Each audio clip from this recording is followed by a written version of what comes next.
Si en te réveillant chaque matin, t'as l'impression de tourner en rond, que tu te sens perdu, que tu ne sais pas vraiment où tu vas, et surtout si tu ne sais pas pourquoi tu fais les actions que tu es en train de faire actuellement, cette vidéo elle est faite pour toi. J'ai traversé une période de ma vie, une épreuve plutôt difficile, et j'imagine que toi aussi tu as dû en traverser.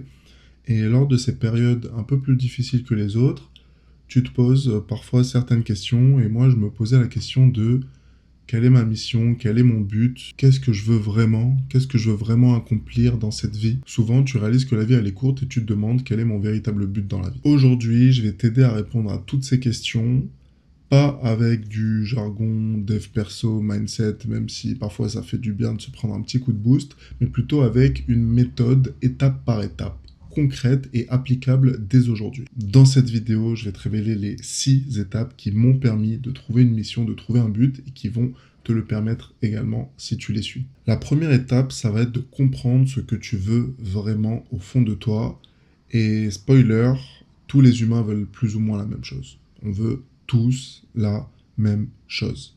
C'est des choses très basiques, très simples, mais qui contribuent énormément à notre bien-être. Donc avant de trouver ta mission, tu dois vraiment essayer de comprendre comment fonctionne ton système d'exploitation intérieur et quels sont tes réels besoins, les besoins que tu ne contrôles pas, qui sont innés, qui sont à l'intérieur de toi. Et ça tombe bien parce qu'un psychologue du nom de Maslow a schématisé les besoins humains dans une pyramide qui est plus ou moins connue, du coup la pyramide de Maslow. Il y a un principe très simple avec cette pyramide, c'est que tu ne peux pas monter si tu n'as pas comblé le besoin inférieur. Donc tout en bas, il y a les besoins qu'on appelle physiologiques. Ça va être manger, dormir, respirer, c'est tout simplement la survie. Ensuite, vous allez avoir la sécurité. Donc la sécurité physique, financière, émotionnelle, avoir un toit au-dessus de la tête, avoir un compte en banque avec un minimum d'argent, donc se sentir en sécurité. Ensuite viennent l'appartenance et l'amour, donc faire partie d'un groupe social, être entouré, être accepté. Puis on a tout ce qui est estime, le respect de soi, la confiance, la reconnaissance. Et tout en haut, on a l'accomplissement de soi, réaliser ton potentiel, devenir la meilleure version de toi-même. Et souvent, on se demande pourquoi il y a des gens qui font des activités extrêmes, qui se mettent en danger, qui veulent absolument de l'adrénaline, alors que c'est contre-intuitif, parce que l'homme désire survivre par-dessus tout. C'est parce qu'en fait, ils ont comblé déjà ses besoins. Quand tu as assez d'argent, assez de sécurité, assez d'amour autour de toi pour avoir du coup à manger, un toit, de l'argent, des gens qui t'aiment, le respect, etc., ce que tu vas avoir envie, ou plutôt ce que tu vas avoir besoin, ça va être l'accomplissement de soi. Donc si toi tu as des rêves, tu as une passion, etc., tu vas pouvoir te mettre en danger et te dire, là je suis prêt à me mettre en danger de mort, mais parce que c'est ce qui me comble profondément. Donc voilà, pour la première étape, c'est tout simplement de prendre conscience de ces besoins profonds. Et si vous trouvez que la pyramide ne reflète pas vraiment vos besoins, je vous invite tout simplement à prendre des exemples dans votre vie. Personnellement, ça a marché pour moi. À chaque étape de cette pyramide, j'ai eu des exemples, et même l'ordre de priorité, je trouve qu'il est très pertinent. Donc première étape, prendre conscience de ses besoins naturels. La deuxième étape, ça va être de trouver son but grâce à un petit schéma. Ça va être l'intersection entre 3 choses primordiales. Le but de ta vie se situe exactement au croisement de ces 3 choses. La première chose, ça va être ce que tu aimes, ça va être ta passion, ce que tu aimes profondément. La seconde chose, ça va être ce dans quoi tu es compétent et biologiquement fort, ça va être ton talent, tes points forts. Et la troisième chose, ça va être ce pourquoi tu es payé, ce dont le monde a besoin, donc ça va être ce qui va te rémunérer. Si tu arrives à trouver l'intersection entre ces 3 choses, donc quelque chose que tu aimes profondément, dans laquelle tu es forte naturellement et qui peut te faire gagner de l'argent pour survivre, tu vas vraiment te rapprocher de ce qu'on pourrait appeler ton but dans la vie. Les amis, je suis en train de regarder mon écran. Pourquoi? Parce que tout ce que je suis en train de vous dire, je l'ai schématisé dans un PDF. Et si ça vous intéresse de le recevoir en intégralité, vous m'envoyez simplement le mot mission en DM Instagram. Mon compte Instagram est dans la description. Donc comme d'habitude, je vous invite à prendre une feuille blanche, à prendre un stylo ou même d'ouvrir une page blanche sur votre ordinateur et d'effectuer ces exercices sans aucune distraction. Pour cette deuxième étape, vous pouvez vous poser les questions suivantes. Essayez vraiment de répondre à l'écrit et pas simplement dans votre tête. Qu'est-ce que tu aimerais faire plus souvent? Qu'est-ce que tu fais sans voir les heures passer? Si l'argent n'existait pas, à quoi ressembleraient tes journées? Qu'est-ce qui te met profondément en joie? Pour la compétence, vous pouvez répondre à ces questions. Qu'est-ce que tu sais faire mieux que la moyenne? Qu'est-ce qui te paraît normal mais que les autres remarquent comme quelque chose de spécial? Dans quel domaine les gens viennent te demander de l'aide? Qu'est-ce que tu fais naturellement sans effort? Et pour la rémunération, vous pouvez vous poser les questions suivantes. Quel problème as-tu déjà résolu pour toi-même et qui concerne des milliers d'autres personnes? Quelle valeur apportes-tu à ceux qui t'entourent? Comment générer de l'argent autrement qu'avec ton job actuel? Et si jamais tu réponds à toutes ces questions et que c'est encore flou, que tu n'arrives pas à trouver un réel but à ta vie, respire. Ce n'est pas grave et je vais te donner quelques petits conseils. Premièrement, essaye de résoudre les problèmes que tu as dans ta vie et essaye de le monétiser. C'est ce que je fais actuellement et c'est ce que j'ai toujours fait. À chaque fois que j'ai eu des problèmes, j'ai essayé de les régler et ensuite je me suis dit que ça pouvait intéresser d'autres personnes. Et effectivement, à chaque fois, ça intéresse d'autres personnes parce que comme on l'a vu dans la première étape, on est plus ou moins tous pareils, on a plus ou moins tous les mêmes besoins et par conséquent les mêmes problèmes. Peut-être également que tu n'as pas vécu assez d'expérience, donc teste, fais des erreurs, lance-toi, pars à l'aventure.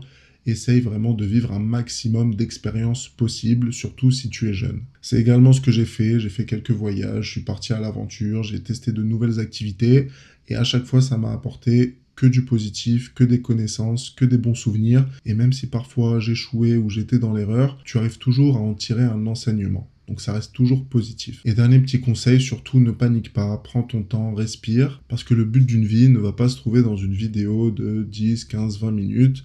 Ça va prendre du temps, c'est un processus qui prend du temps et tu dois y penser quotidiennement. Et tu verras qu'avec le temps, tes pensées vont s'affiner et tu trouveras une réelle direction à ta vie. C'est un processus plutôt long, donc chill. Troisième étape, prends conscience de ton point de départ. Prends réellement conscience de ton point de départ, de ta situation initiale, de ta situation actuelle. Pourquoi? Parce que tu ne peux pas tracer un itinéraire sur une carte si tu ne sais pas où tu te trouves. Avant de te fixer le moindre objectif, fais vraiment un état des lieux actuel de ta vie. Tu peux te poser les questions suivantes. Où en es-tu vraiment dans ta vie, là, maintenant, tout de suite?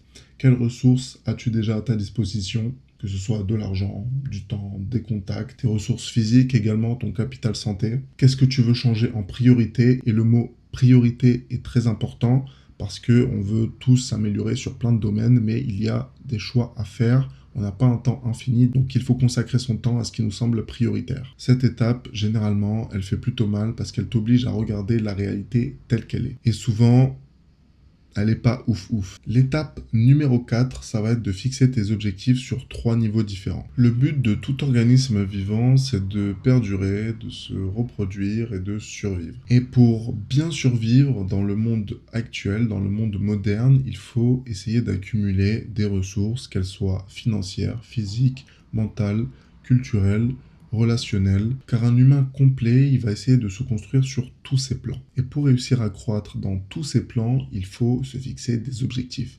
Maintenant, il faut savoir comment bien se fixer des objectifs. Il existe 3 grands types d'objectifs. Le premier type, ça va être les objectifs de valeur. Les objectifs de valeur, ils vont décrire qui tu veux devenir, les valeurs que tu veux incarner. Pour vous donner des exemples, ça peut être devenir un coach reconnu dans ton domaine, devenir une mère de famille avec plusieurs enfants épanouis, rendre les gens autour de toi heureux, gravir tous les échelons dans ta carrière. Comme vous pouvez l'entendre, ça va être des objectifs plutôt flous, mais qui sont vraiment liés à les valeurs que vous voulez incarner. Le second type d'objectif, ça va être des objectifs de résultats. Les résultats, vous n'allez pas pouvoir les contrôler, mais vous allez pouvoir les quantifier. Donc par exemple, avoir 50 clients, avoir 3 enfants, avoir 200 000 € sur votre compte pour acheter une maison à vos parents. Vous allez vraiment chercher un résultat quantifiable. Et enfin, le troisième type d'objectif, ça va être les objectifs de moyens. Donc là, ça va être vraiment les actions que vous allez mettre en place concrètement pour atteindre ces objectifs de résultats, puis ces objectifs de valeur. Donc, ils décrivent les actions quotidiennes que vous devez mettre en place. Par exemple, pour ce qui est lié à l'entrepreneuriat, vous pouvez vous dire « je dois passer 50 appels de prospection chaque jour ». En passant ces 50 appels de prospection, vous allez avoir plus de chances d'atteindre les 20 clients par mois, par exemple. Et en ayant les 20 clients par mois, vous allez avoir plus de chances d'être le coach reconnu dans votre domaine. Donc c'est vraiment des objectifs qui s'empilent. Maintenant, la cinquième étape, ça va être de bien gérer la temporalité de vos objectifs. Et pour ça, le meilleur moyen, ça va être de tester, tout simplement. Vous allez commencer à tenir un agenda, un planning, fixer des objectifs, faire des to-do list, et vous allez tout traquer et vous allez voir avec le temps comment ça évolue. Si vous vous fixez un objectif que vous allez trop vite réaliser, c'est qu'il est trop facile et vous n'êtes pas assez ambitieux. Au contraire, si vous fixez un objectif et que pendant des semaines, des mois, vous n'arrivez toujours pas à l'atteindre, c'est qu'il est trop ambitieux et qu'il faut le découper en plus petits objectifs. Généralement, les objectifs de valeur, ça va être des objectifs que vous allez avoir sur plusieurs années, voire plusieurs décennies. Les objectifs de résultats, ça va être plus court et les objectifs de moyens, ça va être encore plus rapproché. Ça va vraiment être des objectifs quotidiens ou hebdomadaire. Et la sixième étape, vous allez pouvoir l'exécuter tout de suite. Ça va tout simplement être de m'envoyer le mot mission en DM, comme je vous l'ai dit au début de la vidéo, pour recevoir exactement toutes les étapes que je viens de vous décrire dans un magnifique PDF ou dans une page Notion. Tout ça gratuitement, bien sûr. Si tu appliques toutes ces étapes avec rigueur, ta vie va vraiment commencer à changer. Je l'espère pour toi, je te le souhaite. Si la vidéo t'a plu, n'hésite pas à mettre le petit like et à t'abonner. Sur ce, je vous dis à la prochaine les amis. Bisous.